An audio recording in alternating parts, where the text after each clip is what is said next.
I may be permitted to devote a few words, as a sort of excursus, to the views expressed by Frederick Engels on the problem of the thing in itself. In a sense, they are of no immediate concern to us, but they have exercised such a great influence on the meaning given to the term by many Marxists that to admit to correct this might easily give rise to a misunderstanding. He says, quote, "The most telling refutation of this, as of all other philosophical crotchets, is practice, namely experiment and industry. If we are able to prove the correctness of our conception of a natural process by making it ourselves, bringing it into being out of its conditions, and making it serve our own purposes into the bargain, then there is an end to the ungraspable Kantian thing in itself. The chemical substances produced in the bodies of plants and animals remained such things in themselves, until organic chemistry began to produce them one after another, whereupon the thing in itself became a thing for us, as for instance, alizarin, the coloring matter of the matter, which we no longer trouble to grow in the madder roots in the field, but produce much more cheaply and simply from coal tar." End quote. Above all, we must correct a terminological confusion that is almost incomprehensible in such a connoisseur of Hegel as was Engels. For Hegel, the terms in itself and for us are by no means opposites. In fact, they are necessary correlatives. That something exists merely in itself means for Hegel that it merely exists for us.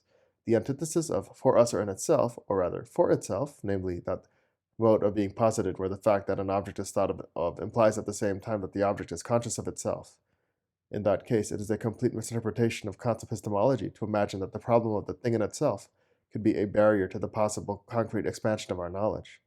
On the contrary, Kant, who sets out from the most advanced natural science of the day, namely from Newton's astronomy, tailored his theory of knowledge precisely to this science and to its future potential. For this reason, he necessarily assumes that the method was capable of limitless expansion. His critique refers merely to the fact that even the complete knowledge of all phenomena would be no more than a knowledge of phenomena, as opposed to the things in themselves. Moreover, even the complete knowledge of the phenomena could never overcome the structural limits of this knowledge, that is, in our terms, the antinomies of totality and of content. Kant has himself dealt sufficiently clearly with the question of agnosticism and of the relation to Hume, and to Berkeley, who is not named, but whom Kant has particularly in mind, in the section entitled The Refutation of Idealism. But Engels' deepest misunderstanding consists in his belief that the behavior of industry and scientific experiment constitutes praxis in the dialectical philosophical sense. In fact, scientific experiment is contemplation at its finest. The experimenter creates an artificial, abstract milieu in order to be able to observe, undisturbed, the untrammeled workings of the laws under examination, eliminating all irrational factors both of the subject and the object.